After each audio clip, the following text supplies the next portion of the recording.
Hola a todos y bienvenidos a un nuevo episodio de la Era Exponencial. Hoy nos centraremos una vez más a entender qué ha pasado con el mercado de las criptomonedas, ponernos al día y que de alguna forma te sirva para entenderlo y tomar las mejores decisiones o al menos las más rentables. Y hoy venimos con un podcast o con un episodio espectacular porque parece que todo ha cambiado. Tenemos la Fed bajando tipos de interés.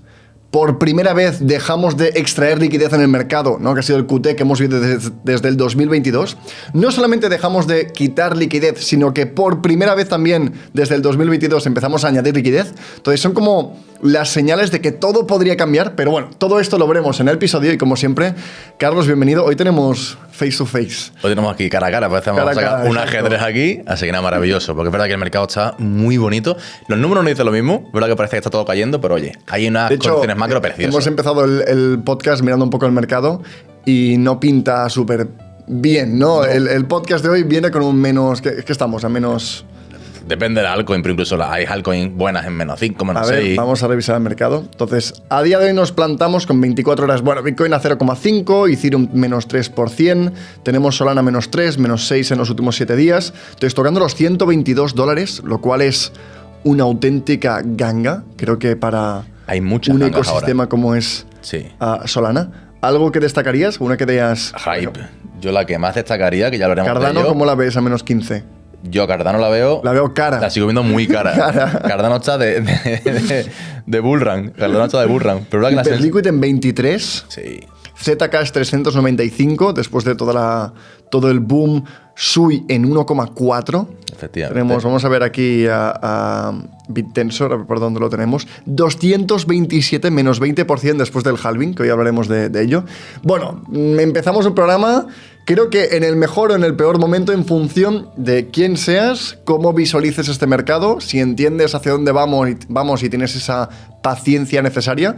Pero bueno, vamos a empezar. Yo creo que el tema número uno, creo que comentar es que había una promesa durante este último año, lo hemos estado comentando una y otra vez, que es la idea de la correlación entre el Global M2, ¿no? La liquidez global, con Bitcoin, y esta es una correlación que se ha cumplido hasta el mes de septiembre.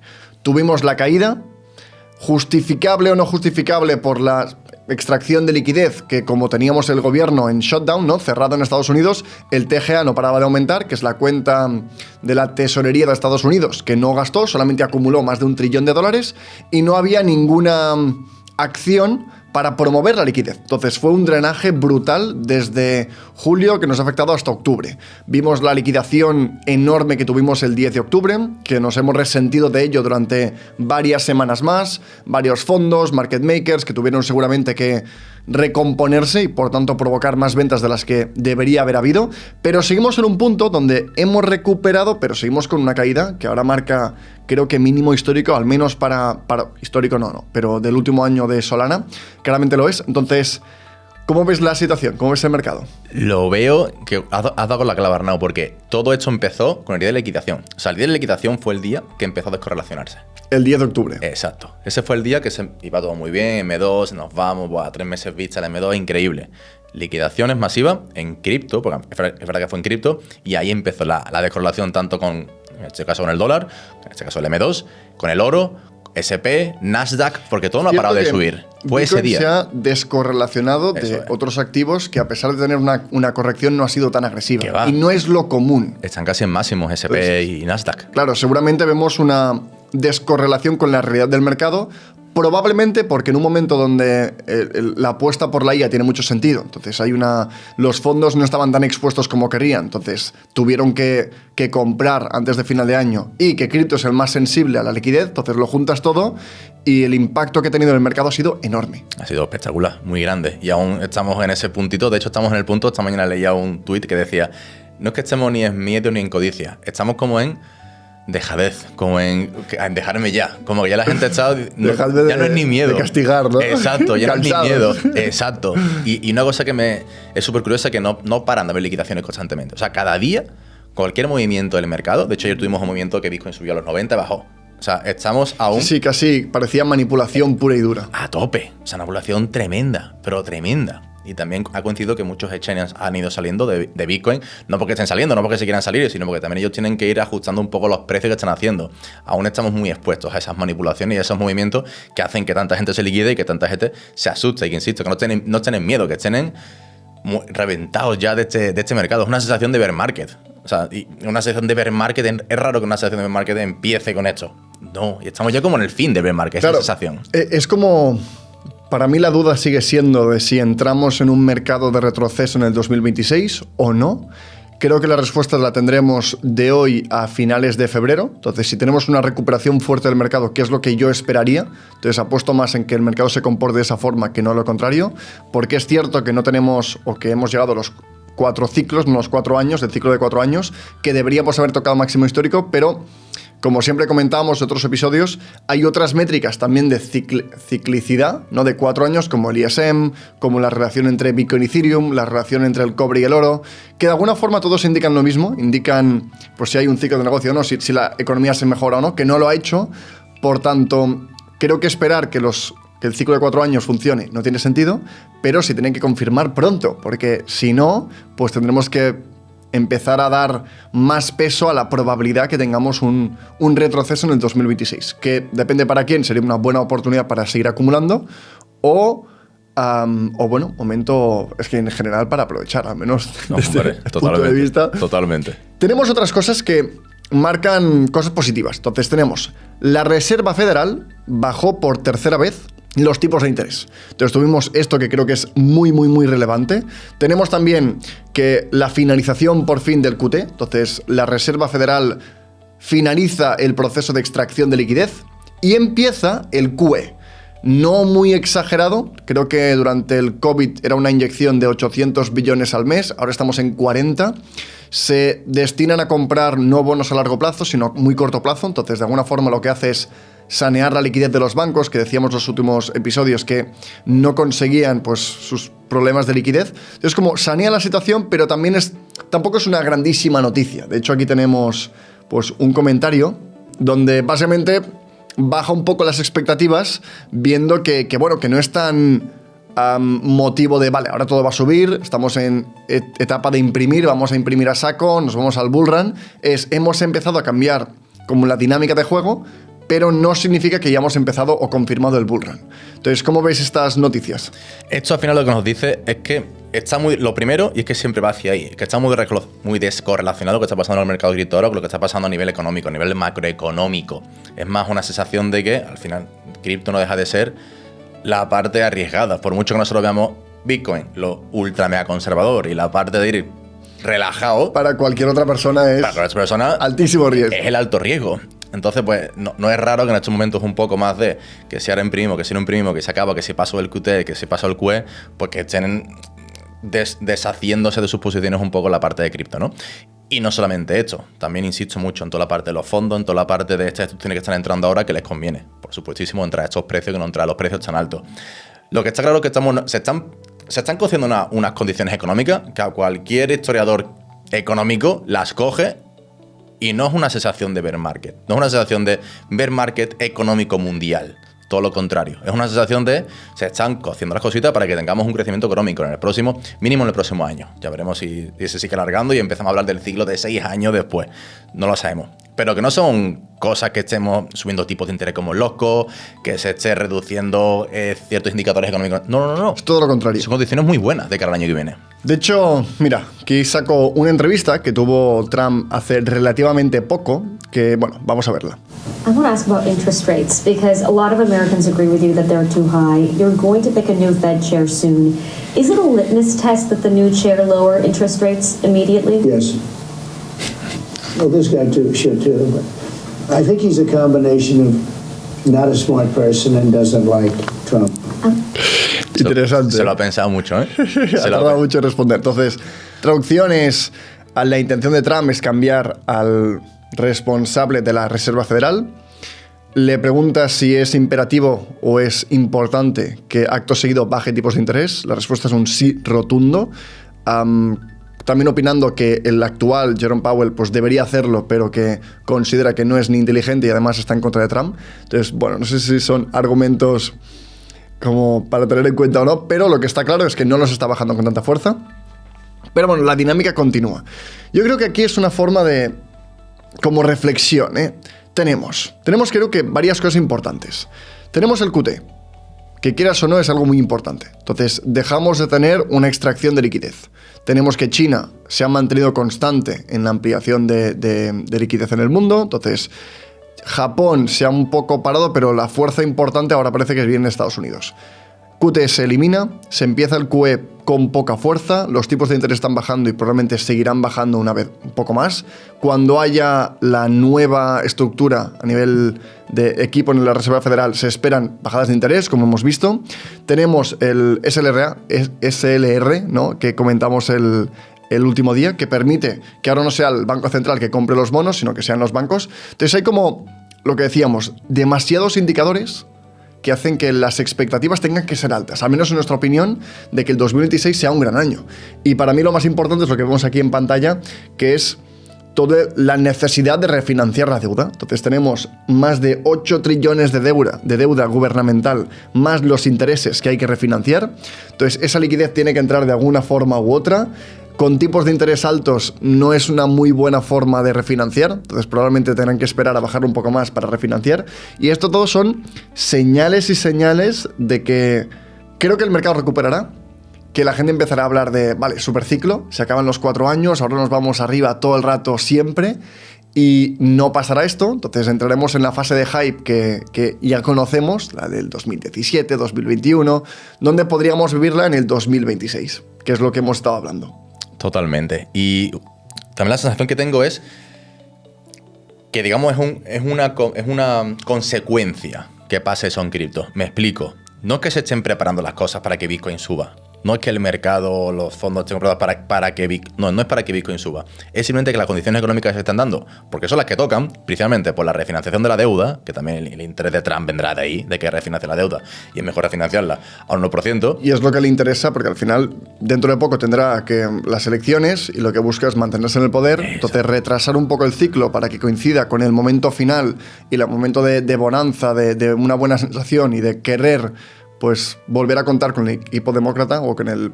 Sí, que tiene sentido que sea así. Exacto. Y todo esto es un jugo, un caldo, que las condiciones económicas va a hacer que mejoren y, por tanto, tiene sentido que cripto suba. Claro, la idea que es importante es... Bitcoin es un activo macroeconómico. Eso. Es un activo más. Igual que un activo más es el activo más sensible a la liquidez, que crece de forma exponencial, porque cada día lo usamos más por curva de adopción, y donde la accesibilidad, que todo el mundo pueda comprar, y la narrativa hace que sea un agujero negro de liquidez cuando se pone interesante. Cuando el mercado de cripto empieza a crecer, la generación de interés que genera es una barbaridad, es una locura. Entonces, si ponemos todo esto encima de la mesa y esperamos una buena recuperación económica, la tesis de defender que el mercado cripto aún le falta vivir un repunte muy importante, quizá no tanto en Bitcoin, porque Bitcoin es como el activo seguro de las criptomonedas. Entonces, normalmente esos activos seguros suelen subir no en la fase de euforia, sino ya antes, como lo ha estado haciendo Bitcoin, pero en la fase de euforia, que es lo que esperamos vivir, es más las altcoins, es más las L1, Ethereum, Solana, veremos las alternativas, ¿no?, como Hype, como Sui. Esperemos. Yo creo que es donde muchos depositamos muchas expectativas y planes de futuro en este mercado. Entonces hay que siempre recordar que las cosas pueden cambiar, que esta es la visión general, pero que independientemente, a largo plazo estamos construyendo algo muy claro, y que pase lo que pase, hay que tener calma. Eso es lo importante. Y que estos son los momentos en los que se crea patrimonio, estos son los momentos en los que hay que tener la cabeza fría y tomar las buenas decisiones, en los que situarnos y posicionarnos en, vale, ¿qué tiene sentido? ¿Qué tiene sentido que siga durando los próximos 5 años? ¿Y a qué precio quiero entrar? Posiblemente, como está en el mercado, ese precio te va a llegar. Y tener muy claro a qué precios queremos entrar para, insisto, para aguantar de cara a un siguiente ciclo que se nos venga.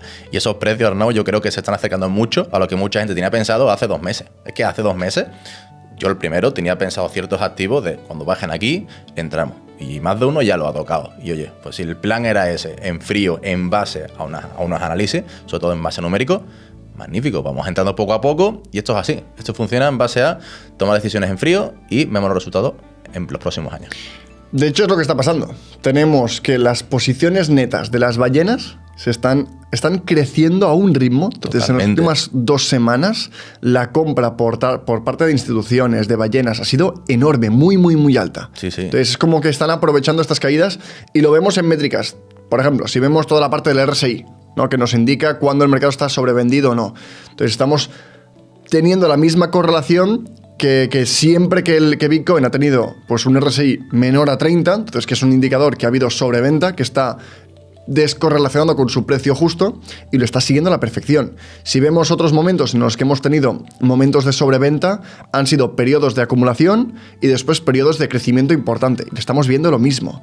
Tenemos también, a nivel de gráficos, bueno, ahora pasamos al ISM, pero antes, tema de sobreventa, es lo que hemos comentado. Está muy barato, todo el mercado. Y es buen momento para sumar posiciones a los activos más importantes, prioritarios, pero después vemos las altcoins y están devastadas muchas de ellas. Sí, o sea, bueno, decirte todas. Y es que tengamos en cuenta que estamos muy cerca ahora mismo de los precios medios que tienen los fondos. O sea, estamos muy cerca del precio medio de compra que tiene BlackRock o el precio medio de compra que tiene ARK Invest. Estamos ahí, en ese puntito. Estamos digamos, en el momento de entrar cuando ellos tienen sus activos posicionados. Y las altcoins es que están por los suelos. Por supuesto, todas las altcoins, de hecho, el 90 y pico % de las altcoins no tendrán sentido en los próximos años, como siempre decimos, pero encontrar esas que pensamos que se está construyendo, que generan revenue, que tienen sentido, que se está hablando de ellas, que no paran de crecer, que tienen, por supuesto, muchísimos usuarios. Oye, quizás es el momento de que esas blockchains, estos protocolos que siguen creciendo, oye, de entrar ahora, porque esto tiene todo el sentido que si sigue avanzando a ese ritmo, pues dentro de unos años esté mucho más alto. Al final es lo de siempre. Si miramos el total market cap excluyendo Bitcoin, vemos que las altcoins no han empezado ni un ciclo. Están solamente saliendo de la consolidación del bear market que hemos tenido desde 2022. Entonces, si lo comparamos con el repunte que tuvimos de 2020-2021, donde las altcoins dieron un crecimiento espectacular, este crecimiento no lo hemos visto esta vez. Entonces, hemos tenido una recuperación muy, muy, muy baja. Entonces, bueno, y finalmente acabamos también con el RSI, el ISM, perdón, que es esta métrica que nos indica si estamos en un buen momento económico o mal momento económico, y vemos que, de alguna forma, el SP500 nos proyecta un aumento importante en el ISM.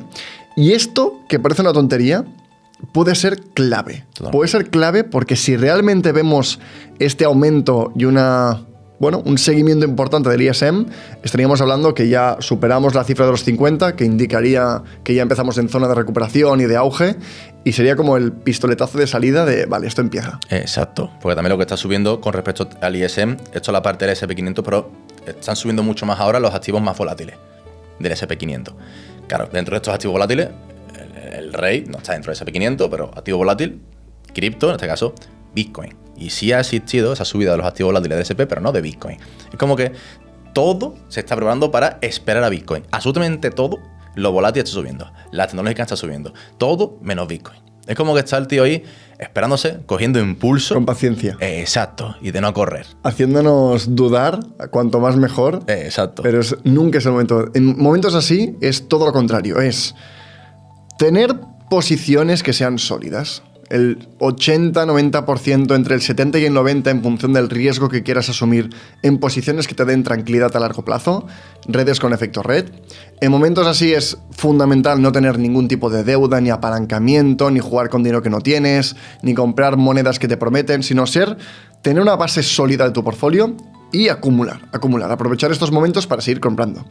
Y de hecho pasamos a toda la parte institucional. Tenemos que MicroStrategy, Michael Saylor concretamente, dice que los bancos siguientes ya están preparando para permitir préstamos utilizando Bitcoin como colateral. Entonces, esto es importante. Tenemos a Citi, JP Morgan, Wells Fargo, Bank of New York Mellon, Charles Schwab y Bank of America. Entonces, 6 bancos americanos listos para adoptar Bitcoin. De alguna forma es como que las instituciones están esperando al Clarity Act, ¿no? Están esperando a una claridad regulatoria que puedan tokenizar, que puedan lanzar su moneda estable, que puedan empezar a ofrecer servicios basados en blockchain, a permitir a sus clientes tradear en estos activos. Y a la que tengamos el Clarity Act, que parece que será enero, febrero si vamos tarde, creo que nos daremos cuenta de cuánto están trabajando en las sombras y no están compartiendo exactamente todo lo que están haciendo hasta que no haya una claridad absoluta. Totalmente. O sea, tienen las cartas guardadas y es verdad que esto es un rumor, eso es algo que dice Michael Saylor, que también Michael Saylor está muy interesado en las cosas como son, en que Bitcoin suba mucho. Los incentivos son en que, Claro. que alargue la lista incluso, ¿no? Efectivamente. Pero claro, no sé qué porcentaje de posibilidad que sea esto real. Un 10%, ok. Pero como pase, como tú puedes ir con tus Bitcoin y en base a eso pedir tus créditos, préstamos, que ya Bitcoin entre a ser parte de este ecosistema financiero para que los bancos lo utilicen, para que tú lo utilices, para que las instituciones lo utilicen, pues ahí está la bomba que estamos comentando todo este rato de que se está preparando pero que no arranca a nivel precio. Ahí puede estar esa bomba totalmente explosiva. Habrá que ver el LTV, ¿no? El Total Value Locked, el valor total que hay en Bitcoin colateralizado en instituciones financieras, pero el hecho de que sea posible ya nos marca una tendencia que podremos medir, que podremos traquear y que será interesante seguir. Vemos también las DATs, entonces MicroStrategy sigue comprando, pero algo que me sorprende es Bitmain. Entonces, Bitmain es la empresa con más Ethereum del mundo, ahora mismo 13,2 billones de dólares en Ethereum, creo que equivale un poco más del 3% de todo el Ethereum disponible. Yo creo que el mercado no es consciente de lo que está permitiendo. Es como una empresa conseguirá alcanzar su objetivo del 5% de todo el Ethereum en el mercado de disposición. Y es que Ethereum es el activo colateral de la columna vertebral de las finanzas del futuro. Y es como que está totalmente infravalorado y que empresas con esta claridad y convicción, que lo han entendido, puedan aprovechar el momento de miedo, de como un poco del mercado está frenado para acumular el 5%, me parece una auténtica locura. Como una barbaridad. Y que lo veremos con el tiempo pensando, ¿cómo permitimos, ¿no?, los otros fondos e instituciones que alguien comprara el 5% del Ethereum disponible a un rango de 3.000, 2.900, 3.300 dólares, cuando es un activo que es fundamental para el futuro de la economía? Sí, y no se esconden, ¿eh? Sale siempre Tom Lee, ¿no? Es el Tom Lee. CEO. No para de salir y de hablar, y esto va a llegar a esto, y tiene todo sentido, y chavales, os estáis equivocando, y haced Habla caso. de $60.000 por un Ethereum. Sí. O sea, yo lo escucho incluso decir que él piensa que puede superar a Bitcoin, o sea. Claro. Y creo que no le falta razón, ¿eh? Porque al final, si miramos el impacto o el valor de un ecosistema con aplicaciones que de un ecosistema centrado en un valor reserva, si lo comparamos, por ejemplo, la bolsa, el Nasdaq contra el oro, la bolsa tiene mucho más valor, sí, porque también los casos de uso son mucho más grandes e importantes. Entonces, creo que la tesis no es descabellada. Sí que es verdad que Ethereum tiene competidores, tiene Solana, tiene otros retos, pero es que tiene todo el sentido, porque para mí es como bastante evidente, ¿no? Ethereum es el colateral del sistema o Ether es el colateral de todo el ecosistema o todo lo que esté encima de la blockchain de Ethereum.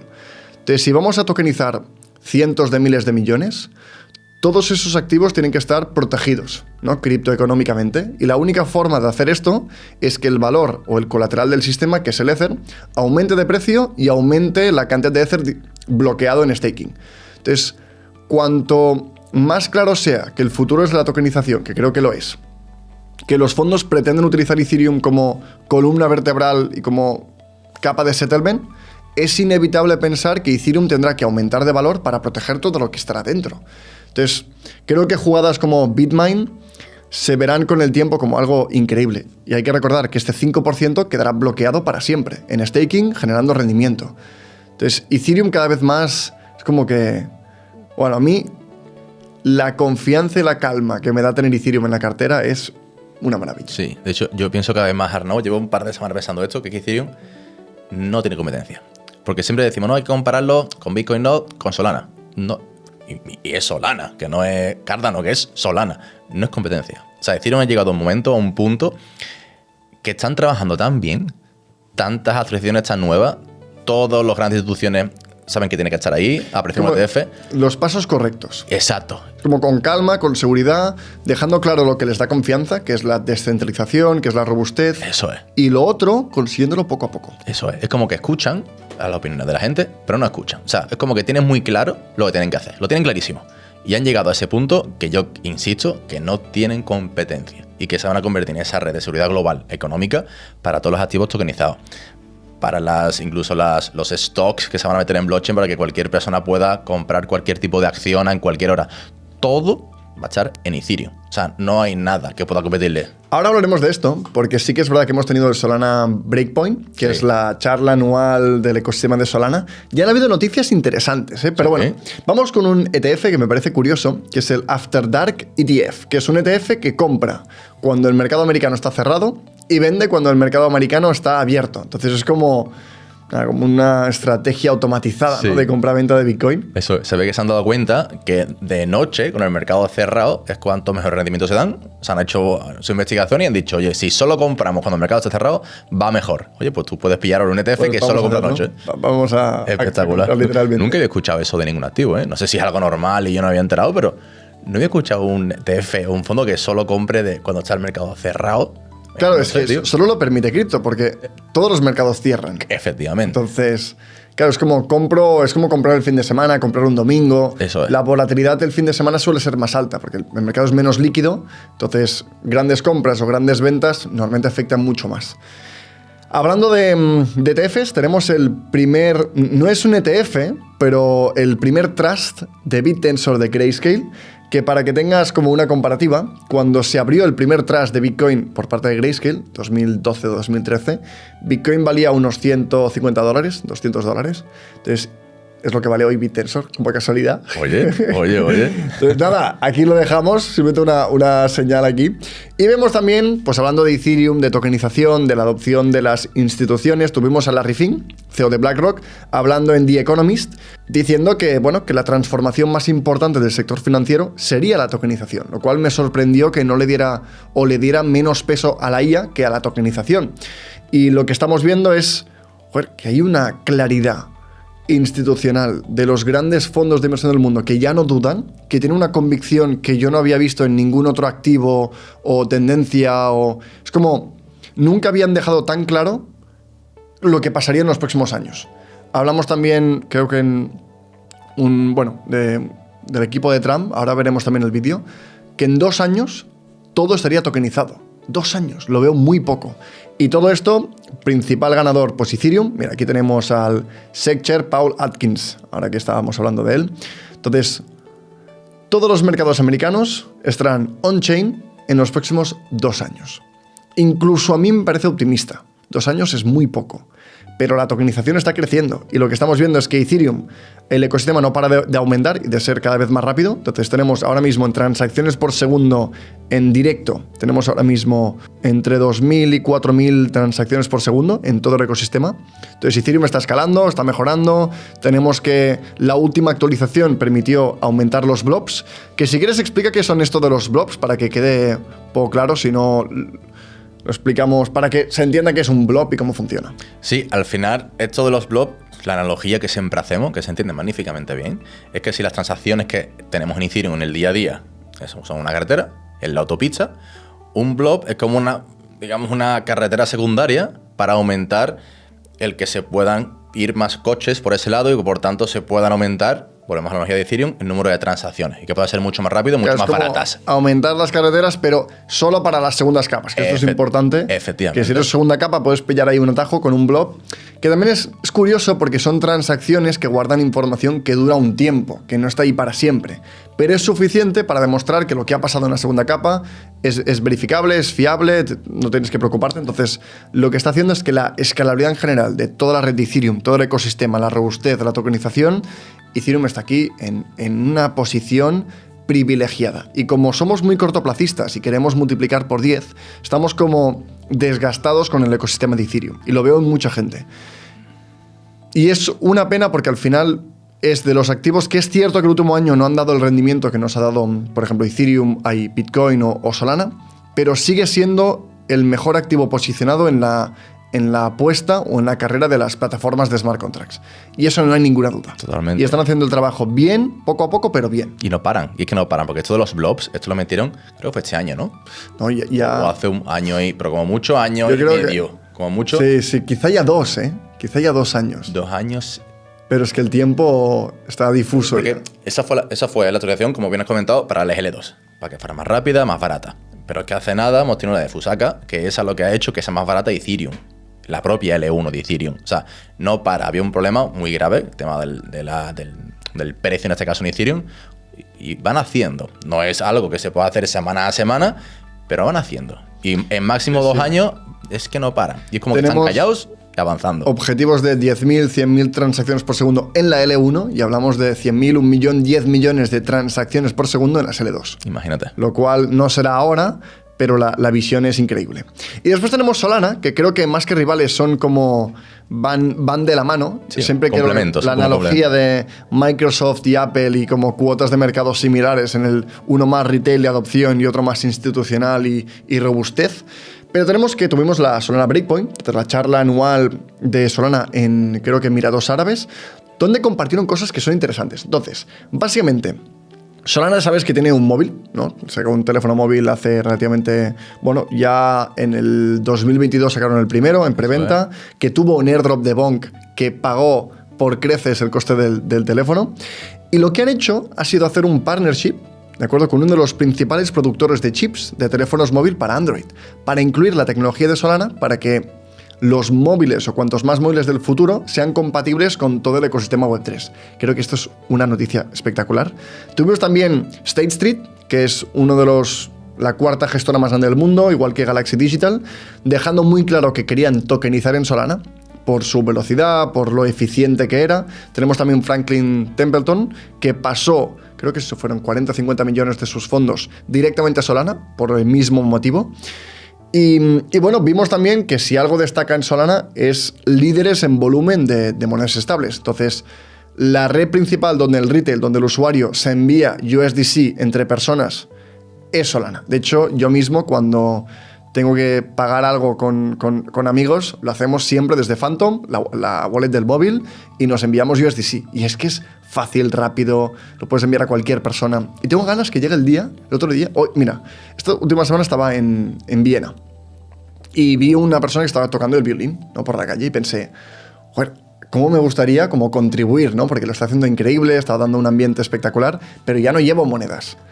Solo si tuviera un QR de USDC en Solana, en segundos le envío un poco de USDC, lo hubiera hecho encantado y estoy esperando como ese salto de adopción, ¿no?, que haya un poco de más de mente abierta o de llegar al conocimiento del día a día de las personas y que simplemente pongan acepto USDC en Solana o en Base y que sea instantáneo, sin intermediarios, sin comisiones. Eso sería maravilloso. Sí, y eso aún la gente no es consciente y eso... Yo tengo la sensación, y llámalo el sueño, de que en el momento en el que la mayoría de gente se dé cuenta lo fácil que es, eso tiene que ser rápido. Porque tú en el momento en el que te des cuenta, igual que en el día que pasaste a ver películas por internet raras, a Netflix. Es como, joder, sí que es mucho más fácil, o tío. Spotify, ¿no? Spotify, exacto. Déjate de mule. Exacto, de cagarte virus y películas raras. No, esa es la sensación que va a llegar. De que la gente tenga su Phantom y que diga, joder, tío, si es que esto es mucho más rápido, mucho más fácil, mucho más barato, mucho más todo. No solamente limitar tu bici a unas personas de tu país, no. Esto es que puedes ir un viaje, has estado en Viena, que es Europa, pero estás, yo qué sé, en Nebraska y hay un tío y también le hace su pedazo de USDC. De hecho, maravilloso. En Bolivia gran parte de los precios en el supermercado están en USDT. Entonces, la dolarización digital masiva, ahora con el Genius Act y con las monedas estables en general, es que yo creo que será rápido. Y esto es la proliferación de las tecnologías, que es, lo vemos como algo muy lejano y de repente ya ha llegado. Sí. De repente era como Bitcoin está a 1000 y de repente está a 100.000. Y es un %. Y hablamos de 5 o 6 años de diferencia. Entonces, esa es la exponencialidad y la proliferación de una tecnología exponencial. Eso es. Y con esto cerramos con, aspectos importantes del mundo Web3. Tenemos Farcaster. Farcaster es la red social del mundo Web3. Recuerdo el hype que tuvimos al principio, creándonos la cuenta. Yo estuve participando un montón. Pero sí que es cierto que se deterioró bastante, ¿no? Es como se quedó muy frío, era un ecosistema que con la compra de X de Elon Musk, era como... Farcaster tuvo opciones cuando Twitter era muy... podríamos decir, demócrata, ¿no? Muy woke, y todo el ecosistema cripto estaba como buscando un espacio donde poder sentirse libre, ¿no? De comentar, defender la descentralización, pues hablar de dinero, de inversión, y Farcaster ahí ganó mucha tracción, pero con el cambio de rumbo de X, como que se ha perdido. Entonces, la apuesta de redes sociales descentralizadas se ha acabado. Tuvimos al fundador de Farcaster anunciando que se van a centrar en una aplicación móvil, entonces de wallets, y que la parte social va a ser como va a quedar en segundo plano. Primero el producto, primero conseguir adopción con la wallet y después que se encuentre en la red social dentro. ¿Cómo ves esta pérdida del ecosistema? Eso, a ver, con pena, porque es verdad que estuvimos ahí en el momento de cuando se lanzó, que inicialmente había que pagar, creo que eran 5 USDC para tener tu cuenta. O sea, en toda esa parte Era inicial. como fondearla. Eso es. Tenías... Esto fue... Me quiero sonar que era un Polygon incluso. No, esto era... ¿Cómo se llamaba? Fintech. Frentech. Frentech, efectivamente. Frentech. Esa era Frentech, que lo mismo, esto fue como un... Sí, las redes sociales es verdad que en blockchain no funcionan. Eso quizá para muchos es desconocido, pero fue un momento donde como te tokenizabas a ti mismo, ¿no? Tú podías comprar el token de Carlos, el token de Arnau. Eso es. Y veías cómo de relevante era la gente en la red social en función de cuánta gente había invertido en su perfil. Efectivamente. Era curioso. El tema del perfil. Farcaster era como... Es que era como Twitter. Twitter, con sus comunidades. Tiene esa parte distinta que tiene comunidades y la gente de la comunidad podía comentar sobre ciertas cosas. Es que estaba muy bien, porque tenías el protocolo y había apps conectadas, ¿no? Había distintas interfaces. Exacto. Quizás también puede ser que al tener tantas comunidades, también había formas de ganar token en base a tus posts, en base a... Como que tienes ciertas cosas que Twitter es muy sencillo. Tú entras en Twitter, tienes retweet, me gusta, te reposteo y película. Y ya está. Es verdad que en Farcaster quizás se fue muchas cosillas, aún falta mucha adopción cripto. Imagínate entonces adopción en aplicaciones cripto de redes sociales, que son las que tenemos más en el día a día. Entonces es verdad que no han encontrado ahí el nichito, la idea era buena, buenísima.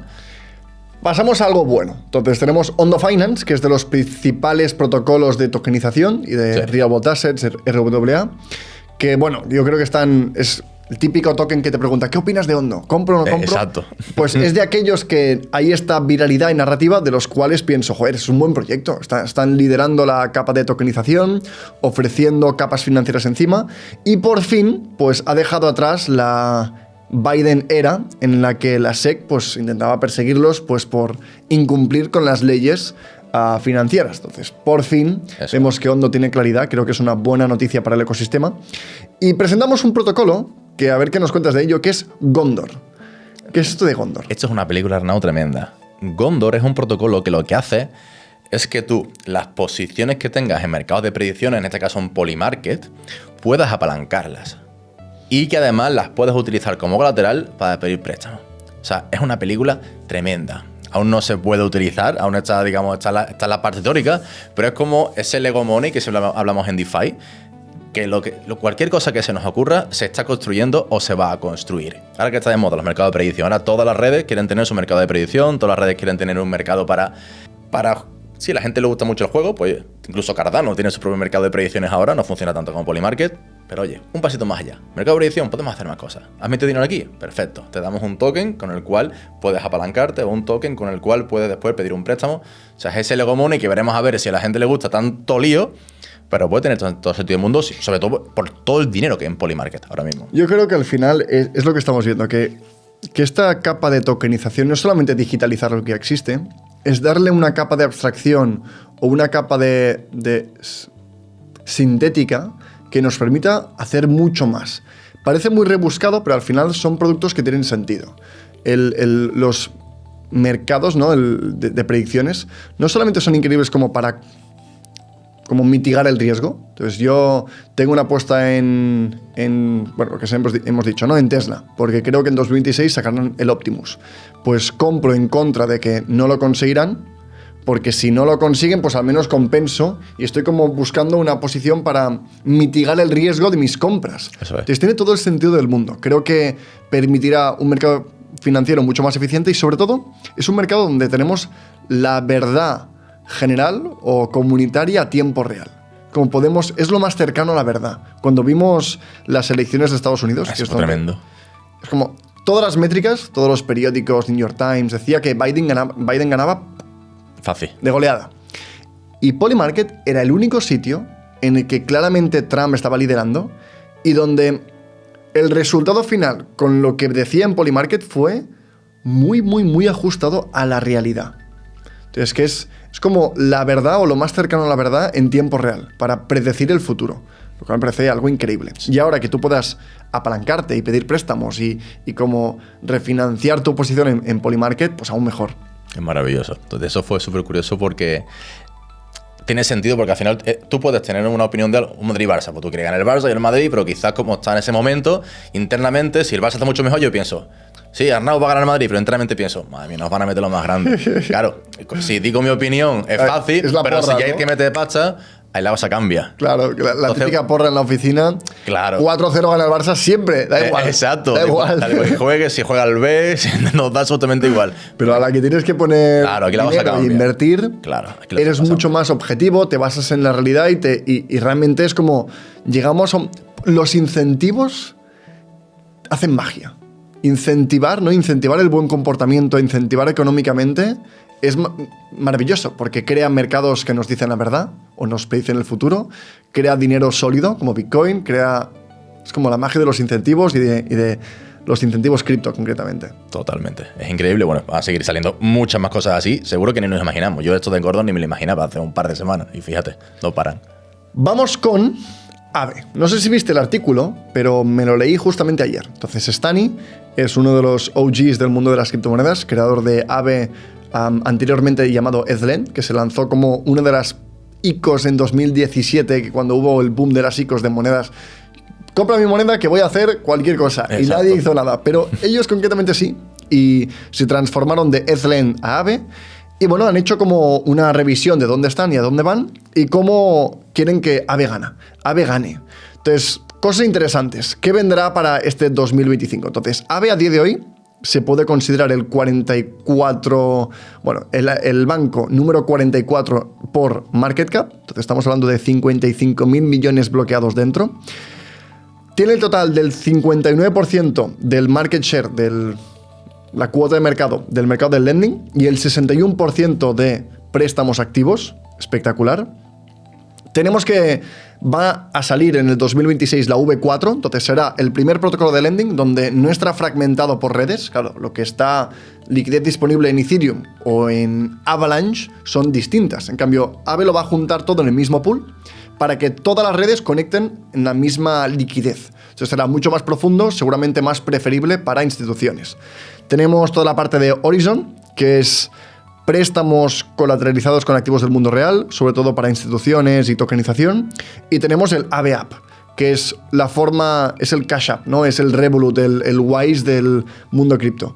Y honestamente, cuando hablamos de, compra tokens que tengan valor a largo plazo, Aave para mí ha sido siempre el rey. Fue mi primer gran multiplicador de mi cartera en su momento con Ethlen. Y es de los proyectos que más fe, confianza y tranquilidad me dan a largo plazo. Hay que tener paciencia, creo que el mercado no lo está representando bien su valor, pero estamos hablando de un protocolo que es enorme y que hace buybacks, que es lo que decíamos. Totalmente. Aave, tío, es justamente lo que decíamos antes de Ethereum, que no tiene rival en lo suyo. No tiene rival. Aave no tiene rival en lo suyo. Literal. O sea, se ha convertido y se va a convertir y se está convirtiendo poco a poco, sin hacer ruido, sin prometer voy a cambiar sistema, No, él va haciendo, pero se está metiendo en todos los fregados de una forma tan correcta, no tan sencilla, pero tan bien hecho, y construyendo tantas cosas tan distintas y entendiendo cuáles son las necesidades del mercado. Porque eso que te he comentado al final es una necesidad muy grande, el tema de las redes, de unificar. Pues se han dado cuenta, no pasa nada, vamos a construirlo. Poco a poco lo vamos construyendo. Es cierto que hace años que llevan como construyendo las bases, la V3 ya tenía como los connectors, pero no acabó de funcionar. Ahora ya la V4 es el protocolo de liquidez unificada. Y esto es importantísimo para el ecosistema. Totalmente, porque esto es algo que no se hace rápido. Y si alguien lo quiere hacer rápido, lo va a hacer mal. Porque esto habrá muchísimos testeos, habrá muchísimas preguntas, habrá muchísimas comunicaciones con ciertas personas, con ciertas instituciones, para que, por supuesto, vaya teniendo sentido. Y no dejas de tenerlo porque las cosas que no paran de sacar es que son espectaculares. La parte del cash me parece increíble. Ese esa parte que sacaron, ¿no? Que se pagan un 6% en estable. Es que tiene demasiadas cosas. Se puede cargar en los bancos. Tiene una garantía de cuánto era. La garantía de depósitos en la app. Creo que era 1 millón. O 10 millones. Era mucho. Sí, 1 millón. No sé, a mí quiere sonar que era 1 millón. O 250. No, más. Me quiere sonar que era 1 millón. Ahora lo revisamos. Pero que es muy superior a la garantía que te da cualquier otra institución financiera. Estamos hablando de una aplicación móvil que te permite acceder a Aave y es como el mejor sistema de creación de ahorro comparado con Revolut, con Wise, que tienen muchas ventajas, pero sus mecanismos de ahorro son muy nefastos, son muy malos. Entonces, bueno, le espera un futuro maravilloso para Aave. Y quiero hablar de Hyperliquid antes de cerrar, porque Hyperliquid ahora mismo está en tercera posición en creación de revenue en los últimos 7 días o 30 días. 75 millones de revenue generado en Hyperliquid. Siempre por detrás del mejor modelo de negocio del mundo, que son las monedas estables. Tether, 700 millones de revenue en 30 días. Ahí lo tiene. Maravilloso.